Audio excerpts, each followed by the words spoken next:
各位弟兄姐妹平安。这周是我到富强教会第3周，然后慢慢越来越认识更多的人，然后今天有机会第一次在这里和大家分享。首先要跟各位说，很谢谢我们当中很多的伙伴这3个礼拜以来的照顾，尤其我们当中很多不论是长辈呢，或是尤其是我们年轻的朋友们，对，常常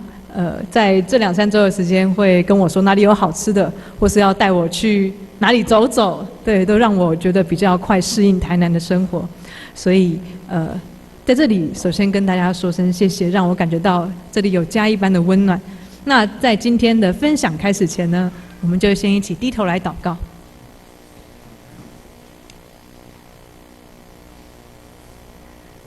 亲爱的阿爸父，我们今天聚集在你的面前，父啊，愿你的话语真的是进入到我们的生命里面，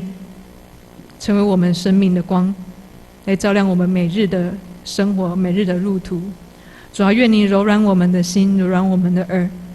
使我们在今天能够将这一周生命中的疲惫、软弱、黑暗、疑问，再次对着你的道来敞开，帮助我们从你的道里面再次看到我们生命里面的方向，我们生命里面可以遇到的解答。主啊，因为我们相信你是我们的生命，你是我们要喂养我们生命的。谢谢你，我们这样祷告都是奉主耶稣的名求，阿们。我不知道各位呢，当基督徒从以前走到现在，大概有多久的时间？那当基督徒的过程，不知道给各位的感受是什么？是否容易呢？我想我们当中或许一路走来都会有很多不同的心情，有时候会觉得我们在台湾这个基督教比较是少数的世界里面，要回应这个信仰，其实不是一件简单的事。我们知道我们教会当中许多人内心有感动，或是有负担要做长老，或是执事，或是做牧者。我们当中也有人是有热心要做教育的，要服侍比他年纪轻的伙伴们。也有人是乐意要在工作场所或者在家庭里面对不信的人传福音的。也有人的感动是要去救济贫穷的人。但是不论这当中上帝给我们的感动是什么，顺从上帝的这些感动，对我们来说其实并不见得那么容易。怎么说呢？因为好像在这个当中，我们很多时候会感觉到生命被我们这样子一路陪伴着、带着所转变的喜乐，但很多时候也有可能让我们因着痛苦被拒绝而跌倒。所以今天的经文耶利米书这段经文，便是要来与大家分享，当耶利米他面对上帝给他生命中这个至尊贵的感动，上帝给他的呼召的时候，他的辛苦还有他的心境。那我们就一起先来了解耶利米书20章这段经文的背景。那首先呢，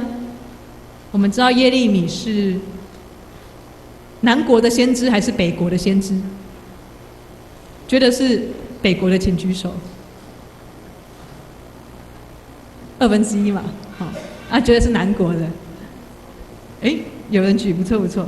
那不敢举的就是不太知道。我如果当神学生有人在台上问我这个问题啊，圣经问题，然后我也都不敢举，因为我怕我答错就好笑了。对，不过刚第一堂有很多长辈很勇敢在举，我觉得非常的有意思。所以刚刚呢，答对了，就是耶利米，他是南国的先知，他是北国已经灭亡之后，在南国受呼召起来要对犹大说话的先知。那他是在什么国家、什么样的状况下做先知的呢？他是在那个国家有一个王叫约西亚王在位的时候，被上帝呼召做先知。那个时期是这个国家被灭亡前的40-50年，就是被灭前的40-50年间，他被兴起。而在这40-50年间，这个国家发生了什么事情？这个国家呢，它总共换过5个王，有点恐怖，对不对？就是40-50年内换过5个王。所以除了刚刚我们看到，刚刚提到第一个约西亚王，还有短暂的对国家的政治还有宗教进行信仰的改革，要求人民重新敬拜耶和华以外，剩下面的有第2任约哈斯，第3任约雅敬，我有标数字。剩下的这些王呢，他们因为受到外敌的逼迫，就是他们是一个弱小的国家，受到外敌的逼迫，所以他们全都回去恢复偶像崇拜，而且受周围国家的欺负。那个时候呢，犹大国周围的外患主要有这些，我们可以看到北部有亚述，西边有巴比伦，南边有埃及，它就是这样被大国围绕，然后犹大在中间做一个弱小的国家，政权都被他们控制。我们可以看到，除了约西亚王之外，你看下面4个王，全都是其他国家的傀儡。就是有一个王的名称，实际上是被其他国家来操纵的。所以我们可以看到，在耶利米起来的这40-50年间，这个国家是非常的不安，非常的动荡，然后人心是非常的软弱的，然后想说啊，我要西归被挖对几边，哪一边比较大，这样不知道要依靠什么。那在这段不平静的时期呢，我们看到一件有趣的事情，我们看到一位先知兴起，受呼召来对自己的国家讲话。可是呢，这个先知他讲的话不是要来安慰自己的国民呢，他不是要来讲安慰自己朋友、亲人、自己的百姓的话，他讲的话好像在诅咒自己国家的未来。如果我们看耶利米书就知道，他一直在警告，一直在说啊，以后完蛋了什么之类的。所以他说的话充满了毁灭、破坏。他攻击的对象不是周围的大国，就是向着自己的同胞说的。而且耶利米这位先知他非常的有趣，他除了向自己的同胞说话之外，上帝更呼召他进一步用他自己整个人的人生的生命的行动来表明国家就快要灭亡了。例如耶利米他不结婚，为什么呢？然后他也不参加婚礼，然后也不参加丧礼。那如果亲朋好友问他说啊，你怎么没有来参加婚礼？啊，你怎么不参加丧礼？他就会说啊，因为国家快要消灭啦，你结婚了也没有用啦，啊，死了也不会有人埋。这种他就这样讲啊，这种不合人情世故的言语做法，就这样子在他身上表现出来。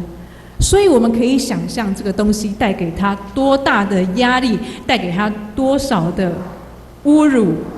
谩骂，还甚至被陷害。所以就这样子的一个前景的介绍呢，我们可以想象耶利米他其实因着上帝的感动，上帝的呼召，使他成为了一个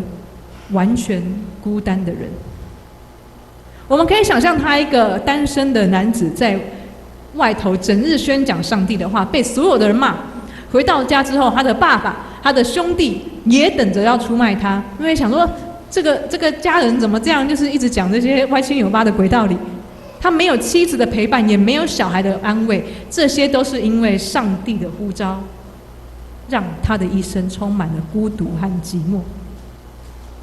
所以我们今天看到的经文段落，就是好像就是在描写这一种耶利米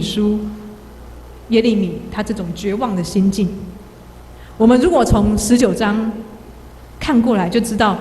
19章的时候他大概发生过什么事。他发生的事情是这样的：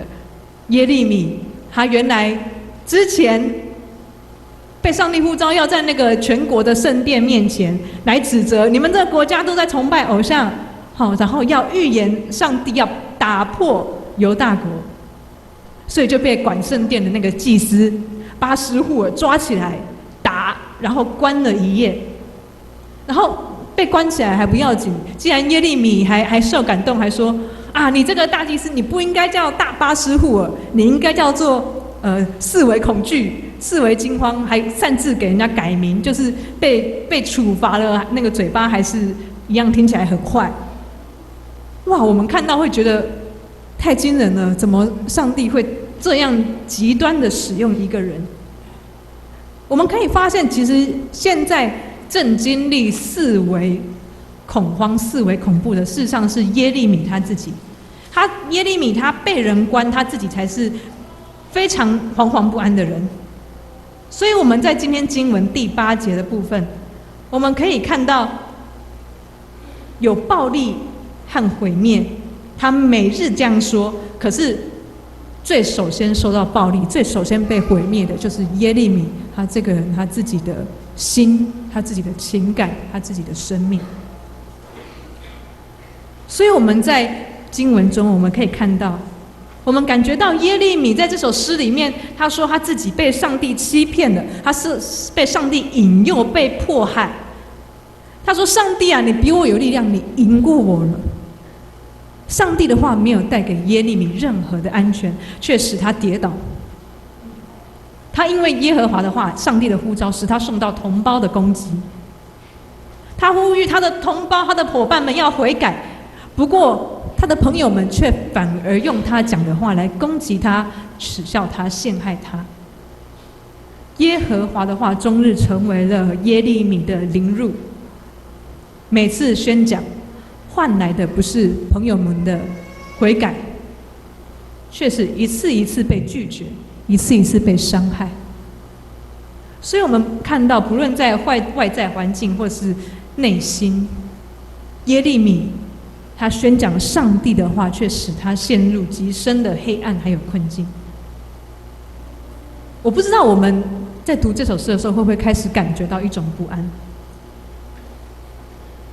为什么为了爱自己的同胞，忠心面对上帝的呼召，反而使所有的人都排斥他，反而使他的关系都动摇、都断绝？这样的上帝，耶利米还要不要信？这样的上帝，我们还要不要信？被感动、被呼召的路，如果那么难走，会给人那么多的痛苦和挣扎，为什么还要继续？是不是我们就像一般人生活一样，比较简单、比较轻松？我想这不只是耶利米他的问题，可能也是我们当中，也是我自己心中常常会跑出来挑战我自己的想法。在这里要跟各位分享，在过去学生的时代，我也曾因着信仰的缘故，失去了生命中一位最亲近的朋友。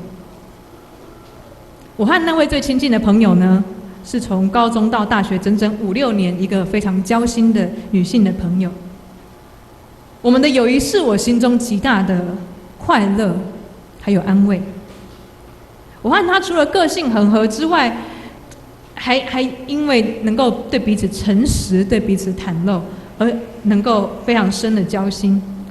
很多时候，时常有什么事情，第一个就是要找他说，他第一个也要找我说。有很多的爱，还有疼惜是在我和他中间。但是在我和他当朋友的这段时间里面，他也慢慢的有忧郁的状况出现，需要服药。所以当我看见他没有办法控制自己的思绪，而一步一步的陷落在黑暗、恐惧当中的时候，我也非常的痛苦。那个时候，我决定要勇敢起来，开始跟我生命中这位最要好的朋友来说，上帝爱他，希望上帝能够帮助他。我虽然从小呢就是基督徒，但是其实我是个很害羞、内向、没有自信的人，所以在面对不信上帝的一般的人的时候，我其实也不太会讲自己信仰的事情。但是因为他是我最亲近的朋友，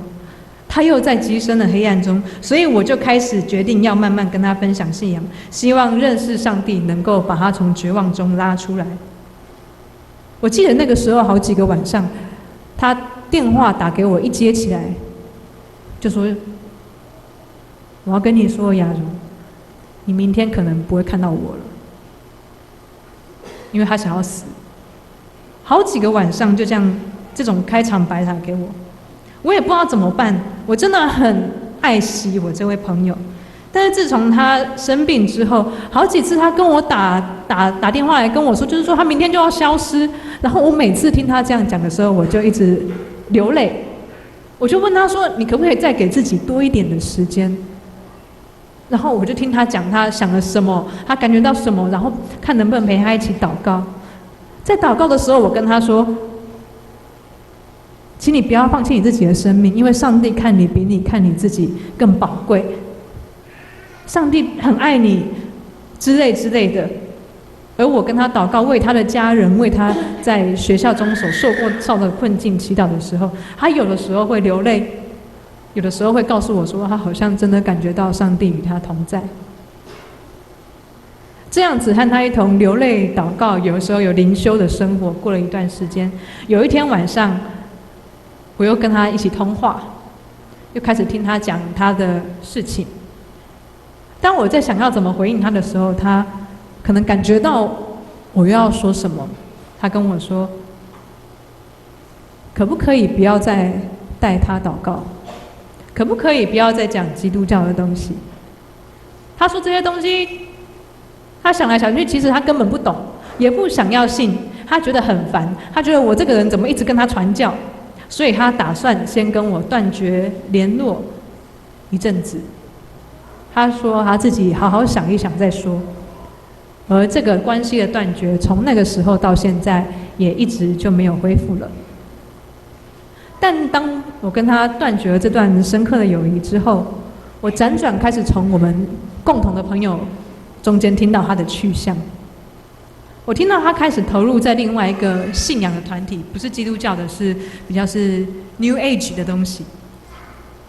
他的状况在他的那个团体里面，他也在那个团体里面灵修，他的忧郁好像慢慢好起来，他也投入在那个信仰，到现在他成为那一个信仰的讲师，他成为另外一个信仰的传道者，他的工作就是引导人来投入他们的信仰。所以经历到这个和他断绝关系，然后听到他加入到别的信仰团体，然后看到他忧郁好像听说怎么变好了，越来越开朗，然后最后成为另外一个信仰的布道者。我的感觉好像一直被人打巴掌一样，因为我生命第一次很认真的要用自己看为最宝贵的事情要跟他分享，希望他认识，希望他能够从此也获得生命的至宝。但他没有接受，还一直觉得我跟他传教很好笑，然后最后我和他中间的这些朋友也都听说了，也都觉得我一直在传教很好笑。他是我关系最亲的朋友，又陷落在黑暗中。我好不容易鼓起勇气要让他认识上帝，想不到却失落了这份关系，然后被拒绝。我好几次晚上在那段没有办法再跟他交心的日子里，我反复的想说，上帝他现在在做什么？他好一点了吗？我做错了吗？是不是我没有同理心？是不是我没有什么陪伴的技巧？是我讲错什么吗？为什么当我用自己生命最重要最深层的感动想要带领我的朋友的时候，得到的却是冷淡拒绝，而且最后他在别的信仰里面他得到力气，得到医治，不用上帝也过得很好。这是我第一次体会到，我所信的上帝会使我失去一个我所爱的朋友。上帝不只赏赐人丰盛的生命，他也夺走了我生命中宝贵的关系。他可以让我充满力量，想要来引导人相信，但这些努力却也像做梦一样，随时就消失。当我那个时候很小心的与亲密的朋友分享这个从神来的感动的时候，这个分享让我跌倒，因为我为他祷告，我失去了一份那个时候我最看重的朋友的关系。为什么呢？上帝为什么不保护我和他这5、6年来的感情？上帝，你在捉弄我吗？当信仰走到这个地步，人可能会选择离开上帝，不要再信。将过去的感动都当作没有发生过。我们可以想象耶利米可能也是这样的心情，他因着上帝的感动，他所有重要的关系就这样断绝了。我们看到经文里他说，他不想再说了，他不想再开口，他要离开上帝呼召他去做的事情。我们不知道这个过程中他离开了多久，但是从今天经文第9节里面看到，当他不想要宣讲上帝的话的时候，上帝的呼召却像一把火一样，开始烧在他的骨头当中。我们可以看到，当上帝的火、圣灵的火开始催促耶利米的时候，这个抗拒的生命，这个软弱的生命，他并没有办法抵抗在他生命里面的另一个意志。他因着这样子的挣扎，所以他开始与上帝辩论。我们可以看到，今天经文的这个祷告就是这个辩论的过程。他说明他的苦情，当他与上帝争辩，我们发现他看到的东西，他的祷告开始有了一点变化。我们发现经文呈现的画面不再一样。我们发现先知在他痛苦的处境中，他好像慢慢不再是一个被朋友关系遗弃的人。我们在第11节看到先知祷告的眼界好像有了一点不一样。先知重新看见耶和华在他身边，好像大能的勇士，非常的近，他不是一个被遗弃的人。在第12节，他看见上帝之后，他继续向这位大能的勇士呼求你的公义。在第13节呼求完，他开始向赞美这位大能的神，因为他看见上帝怜悯的心意，他看见以色列的上帝是拯救穷人性命的上帝。所以这个祷告的变化是非常的戏剧性，非常的快速的。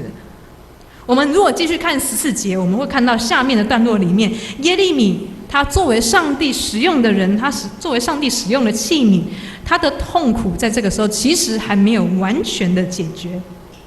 但是很清楚的就是，当这样的困境中，有一个力量一直不断在前进，就是那把圣灵的火。是那道火在人瘫痪的时候，仍然不停的把耶利米抬起、拉起，催逼他开口，首先祷告，然后开始他的眼界就转变。这股一直不断在运行的火，使耶利米要来上帝面前，面对他的感动，面对他的呼召。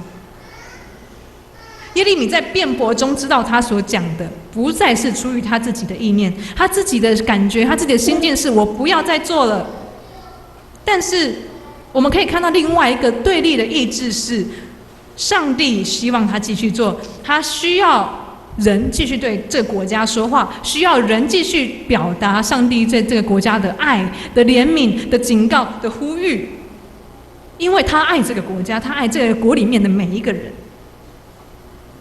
所以我们看到这个力量是非常的大的，而且更进一步的是，当圣灵在祷告中激动耶利米的时候，耶利米好像重新认识到，使他跌倒的其实不是上帝，而是不信的人。所以我们看见耶利米在痛苦当中，当他与圣灵相遇，圣灵会重新打开他的眼光，使他对世界的认识加深，而且重新对痛苦有不一样的理解，有一种新的认识。所以我们看见圣灵在人里头还有自己的生命力，这种热情、这种感动其实并没有办法被人控制。尤其当我们在信仰中最黑暗、最不愿意的时候，这样的意念却更是凸显上帝真的存在，这样子的意志在这种时候显得更加的真实。好像我们的举动不再是属乎自己，更有一部分已经属于那位超越我们的主，而他的力量很多时候让我们没有办法承受。这个力量催逼一个像耶利米一样瘫痪软弱的人再一次起来，再一次在众人面前讲上帝希望你们悔改，要爱你们。所以我们感受到这份感动呼召，若是从上帝来的，它就像经文里面所描述的这把没有办法止息的火，人的手没有办法来浇熄它，使它灭去。我们可以看到上帝的呼召，他的意志是有很强大的他自己的生命力，催逼人要去完成这份他在世上的救赎的工作，要向世上的人说话。所以在即使一般的世人不信上帝，上帝也没有因此失落他的能力，上帝并不因着被人看清来成为一个软弱无能的上帝。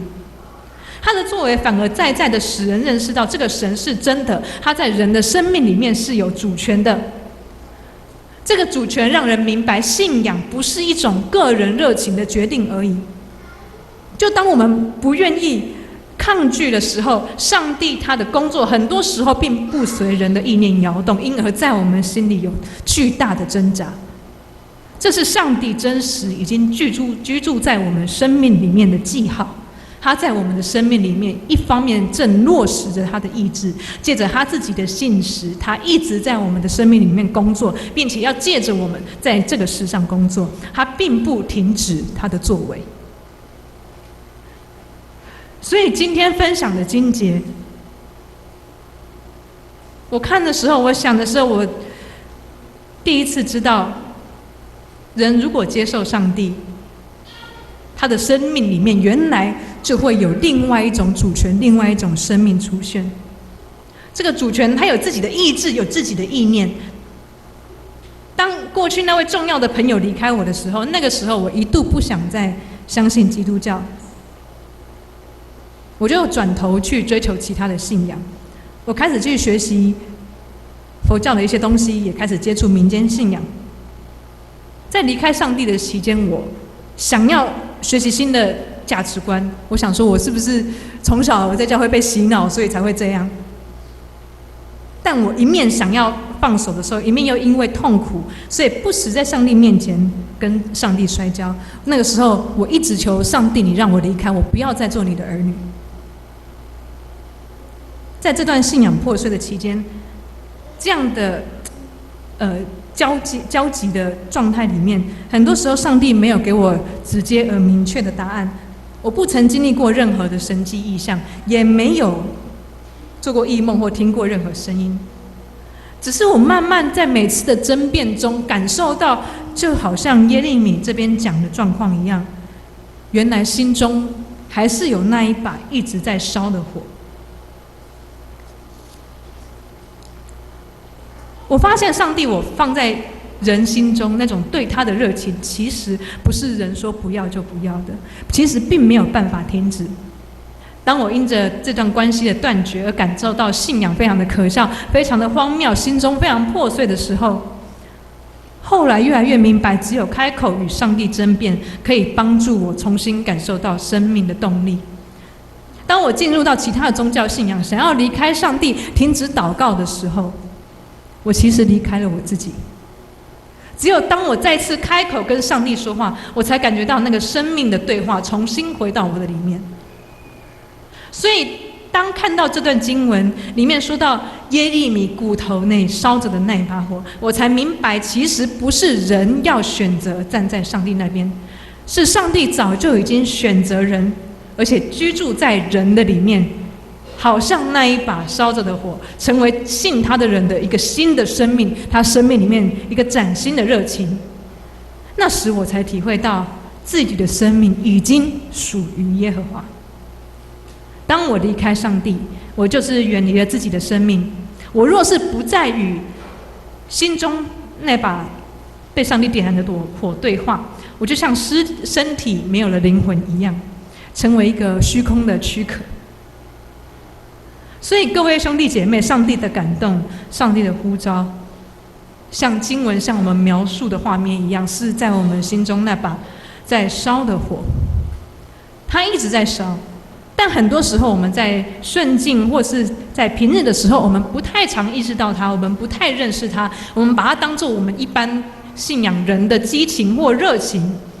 很多时候甚至不太确定这到底是出于我的还是出于神的，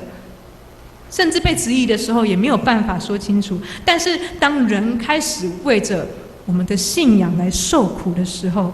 我们开始意识到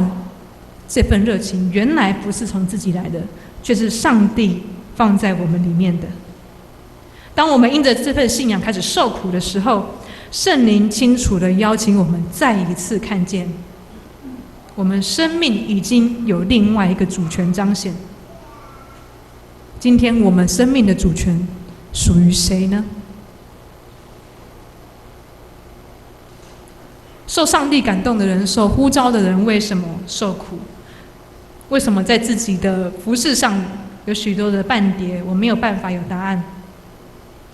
但是不论是我们今天看到的耶利米，或是经文圣经中我们常可以学习到的摩西、保罗、历世历代的信徒，甚至昨天青少年聚会看的林书豪的见证，也叙说着类似的故事，就是借着与上帝摔跤的过程，我们看见上帝放在人心中那个难以想象的新的热情的属灵的生命就在活动，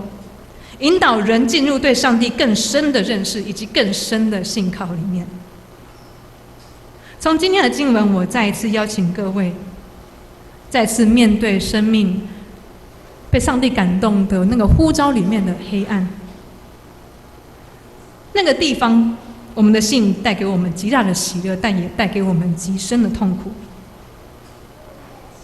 这里面有上帝早就放在我们心里面的声音，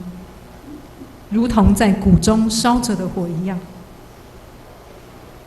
当我们和他说话时，愿从神而来的生命再次成为推动我们的力量，使我们能开口承认主。很多时候我们还不知道怎么承受这种意志、这种力量，但谢谢上帝，愿主帮助我们真的承认，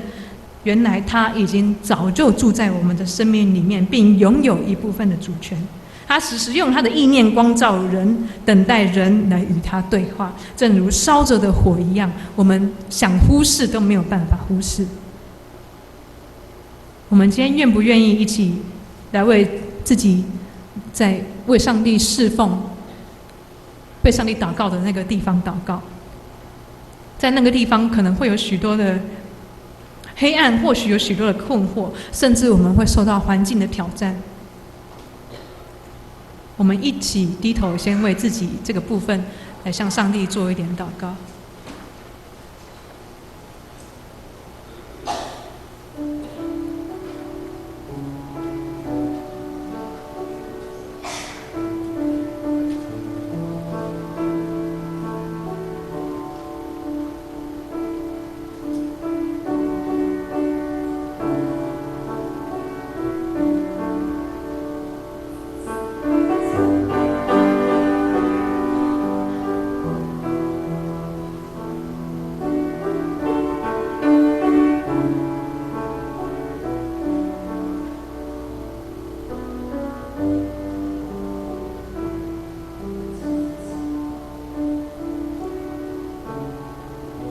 亲爱的阿爸父，在我们脚需要踏出去的那一步、那一个地方，我们没有办法明白前面的道路。在那个地方有许多的暗影在摇动，有许多的不确定在摇动，甚至在攻击着我们。但主耶稣，今天你像大能的勇士一样站在耶利米身边，我们恳求你，也让我们在黑暗中不看自己是被遗弃的，却看自己生命中另外一个主权已经在我们身旁，就是你如同大能的勇士，在这个黑暗中，在我们要跨出的下一步的前面，你已在那里等候我们。父啊，我们在信仰中可能会付上许多代价，我们甚至需要会付上关系断绝的代价，我们需要与旧的世界切割的代价。我们需要与世界格格不入，看起来很奇怪的这样的代价。但是主耶稣，你在我们里面的生命，使我们知道你是那真实的，你是那至宝贵的喜乐。求你帮助我们。